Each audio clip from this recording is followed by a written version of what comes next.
Karen, I've been kidnapped. My name is Natasha Kampusch.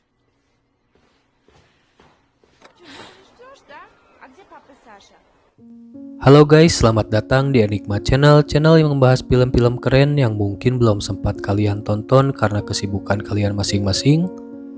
Di video kali ini saya akan membahas film yang berbasis pada kisah nyata di negara Austria yang terjadi penculikan seorang anak kecil berusia 10 tahun. Nah, film ini berjudul 3096 Days yang rilis di tahun 2013. Nah, sebelum masuk ke alur filmnya, jangan lupa di subscribe dan juga nyalakan loncengnya agar tidak ketinggalan alur film menarik lainnya. Oke, kalau begitu nggak perlu berlama-lama lagi, kita langsung saja masuk ke pembahasan filmnya. Let's go!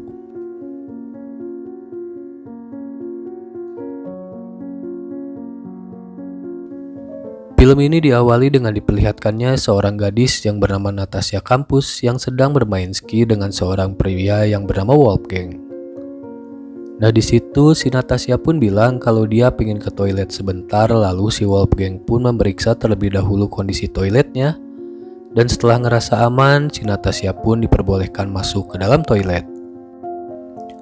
Nah, ternyata di dalam toilet tersebut ada seorang wanita dan si Natasha pun langsung meminta tolong kepada wanita tersebut dengan bilang kalau dia sedang diculik oleh seorang pria. Lalu scene pun langsung beralih ke kejadian sebelum si Natasha diculik, yaitu ketika si Natasha masih berusia 10 tahunan, yang dimana si Natasha sangat disayang oleh keluarganya. Namun ketika si Natasha pulang dari sekolah sendirian, tiba-tiba dia pun dipaksa masuk ke dalam mobil Grand Max oleh si Wolfgang.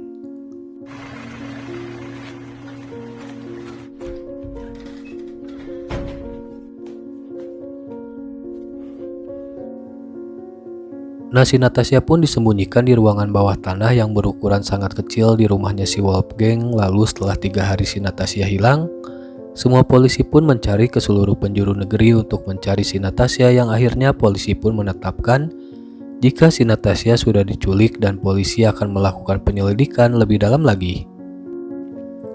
Nah, si Wolfgang yang menonton acara tersebut pun tidak merasa takut sama sekali dengan polisi yang sedang mencari penculiknya si Natasha. Justru dia dengan enaknya makan bersama ibu dan juga neneknya di rumah. Padahal di bawah tanah rumah tersebut ada seorang anak kecil yang sedang disekap sama si Wolfgang. Lalu tak lama datang 2 orang polisi yang memeriksa mobilnya si Wolfgang sekaligus bertanya di mana si Wolfgang berada ketika tanggal 2 Maret, yaitu tanggal kejadian penculikan si Natasha. Nah, si Wolfgang pun menjawab dengan tenang kalau dia sedang ada di rumah, sehingga para polisi pun tidak curiga kepada si Wolfgang dan mereka pun langsung pergi lagi. Lalu kita ke si Natasha yang kondisinya semakin parah karena dia sering berhalusinasi kalau dia sedang bersama keluarga dan juga teman-temannya. Nah, si Wolfgang yang gak mau si Natasha terlalu sering berteriak-teriak pun langsung memberikan si Natasha sebuah buku dan juga pensil supaya si Natasha bisa membaca dan juga menulis dan juga tidak berisik lagi. Nah, singkat waktu 4 tahun kemudian si Natasha pun sudah tumbuh menjadi seorang remaja, dan ketika itu tiba-tiba si Natasha mengalami menstruasi untuk pertama kalinya, sehingga dia pun diperbolehkan mandi ke lantai atas. Jadi selama ini si Natasha nggak pernah mandi seperti pada umumnya ya. Jadi dia cuma diseka doang dari keran air yang ada di ruangan bawah tanah. Nah, selain itu si Wolfgang juga memberi aturan kepada si Natasha, yaitu si Natasha harus mematuhi semua keinginannya dari si Wolfgang. Jika si Natasha menginginkan sesuatu dari si Wolfgang, lalu si Natasha pun kepaksa menuruti semua perintah dari si Wolfgang, hingga dia pun diberikan hadiah Natal dan akan dibuatkan kamar yang lebih besar buat si Natasha. Nah, gilanya si Wolfgang membuat kamar itu menggunakan tenaganya si Natasha yang disuruh menjadi kuli bangunan. Dan singkat cerita, kamar itu pun selesai dibuat, dan gilanya kali ini si Wolfgang udah mulai birahi ketika berdekatan dengan si Natasha. Lalu di keesokan harinya si Wolfgang pun akan berangkat main ski, dan si Natasha pun mencoba merayu si Wolfgang kalau dia pengen ikut main. Namun si Wolfgang ingin si Natasha lebih mematuhi keinginannya terlebih dahulu, dan di malam harinya si Wolfgang pun untuk pertama kalinya melakukan hal bejat kepada si Natasha, dan hal itu dia lakukan berkali-kali setiap harinya setelah itu. Sehingga si Wolfgang pun mulai melunak kepada si Natasha dengan memperbolehkan si Natasha main ke lantai atas untuk belajar mengurus rumah dan juga memasak. Lalu si Natasha juga dikasih lagi kamar baru yang lebih besar dan juga si Natasha dibawa keluar rumah untuk pertama kalinya, dan itu membuat si Natasha semakin ngerasa yakin kalau suatu hari nanti dia bisa menikmati hidup tenang seperti orang lain pada umumnya.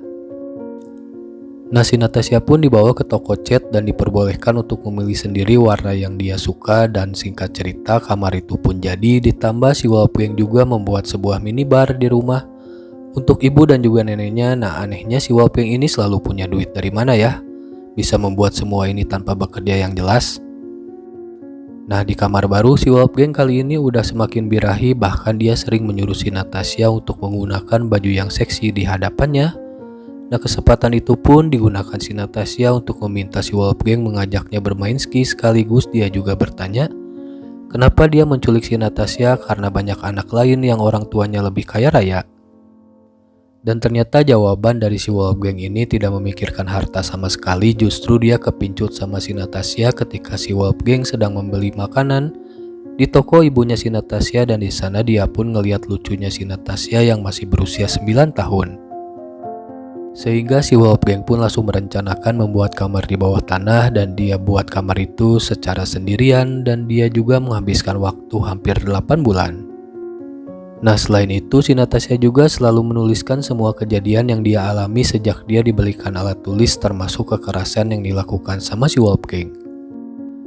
Lalu di hari ke-2847 atau sekitar kurang dari 8 tahun, si Natasha pun dibawa main ski sama si Wolfgang, dan disinilah awal scene dimulai.